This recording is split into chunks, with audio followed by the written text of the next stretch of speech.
Our guest for today in this series of professional kwentuhan on best practices is a young and energetic teacher from Canada naman.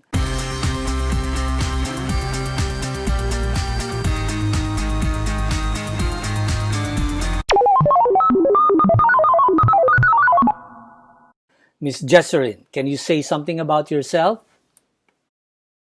Hi everyone, my name is Jesirene Buenaventura, and I am a sixth grade teacher at Queen of Heaven Catholic Elementary School, which is located in Canada, specifically Milton, which is not too far from Toronto. Miss Jesirene, what was the situation in Canada and when did you start distance learning? Here in Canada, we've been doing what we call distance learning since March, and we will be finishing up in June. Were your young students prepared to handle the technology involved in distance learning, and how did you teach them? My school in particular is a Microsoft certified school, meaning I'm very lucky to have students who have been using technology ever since they were in grade one. We use it for almost every lesson, even when we were physically present in school. Oh my gosh, you were really very lucky. Now, we also want to be lucky enough and we want to hear your best practices after these 4 months of distance learning. What can you share with us? I understand that not all teachers and all students have the same access to technology or are as comfortable with it. So that's why I wanted to lend a few words of advice, let you know some things that worked for me and some things that didn't. First thing that I think is really important is choosing the right platform for you and your students, whether that be Google Classroom, Microsoft 365, or anything else that your school offers. Personally, I like using Microsoft, specifically OneNote to put all my lessons on, and Teams to chat with students as well as go through live meetings if necessary. Once you have chosen the most appropriate platform for you and your students, I think it is very important, just like you would in school, to go over the rules, the expectations of how your online classroom is going to look like. If you don't do this, you're going to spend the next few weeks continuously repeating yourself and the rules. So whether that mean tell them that they need to turn off their microphone every time you guys are on live chat, explaining to them how to use specific features that come along with the application, and then finally explaining to them how it's going to be organized, whether you're going to have an agenda with hyperlinks or different notebooks and tabs that they can click on. My second word of advice would definitely be collaboration. Online learning requires a lot more planning than you would in the classroom, and you don't realize how many instructions and feedback you give verbally until you do online learning, and it takes you so much longer to type things out. So if you can right now, start reaching out to other people who teach the same grade as you, or join some Facebook groups, because there are a lot of lessons that are already out there, and why do the work if it's already finished for you? So my last word of advice would definitely be communication, specifically with parents. Now that the kids are at home, they are going to need quite a bit of support from those people at home. So we need to keep parents in the loop as much as we can and let them know what is happening within our classroom.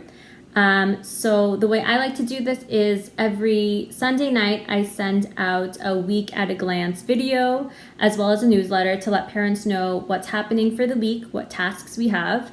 I let them know any updates within the school and any due dates that are coming up. Awesome. Now, Miss Jesserine, for all teachers, this distance learning is definitely a learning experience. Were there some mistakes or are there things that you could have done better during the process? So one mistake that I made during online learning was definitely in the beginning stages. And it was thinking that I can assign the same amount of work and receive the same quality of work as I would if we were in the classroom. Online learning simply cannot mimic what face-to-face interactions can do. We also need to remember that not every household has the same amount of supports, and not every child has the same access to online learning. keeping this in mind, I did an online survey or a weekly check-in with my students where I can just check on how they're doing and ask them for feedback based on the workload for the week, the tasks that were assigned. We also need to remember that these are kids and they're trying to do the best they can to adapt to these crazy situations that we're currently in. So it is really important for kids to remember that they do have an adult who is listening to them and who cares for them and is taking into account their well-being. Oh, wow. We're so proud of you, Miss Jesirene, a young Filipina-Canadian, a teacher doing her best during these challenging times. And back there in our country, the Philippines, and in other parts of the world, teachers will be embarking on distance learning for the first time. What's your final message for them? And finally, my word of advice to all of you teachers in the Philippines would definitely be to be kind to yourself as well. I think in the beginning, I was really hard on myself because I didn't think I was doing enough. And I don't think online learning will ever be enough. But be kind to yourself. Make sure you set restrictions as well because it's easy to get so consumed in online learning and forget that you have other priorities in life. So whether that means setting a reminder for yourself to be done work and turn off your computer by 4 o'clock every day. And that way you can stay sane because we all know that it's hard to pour from an empty cup.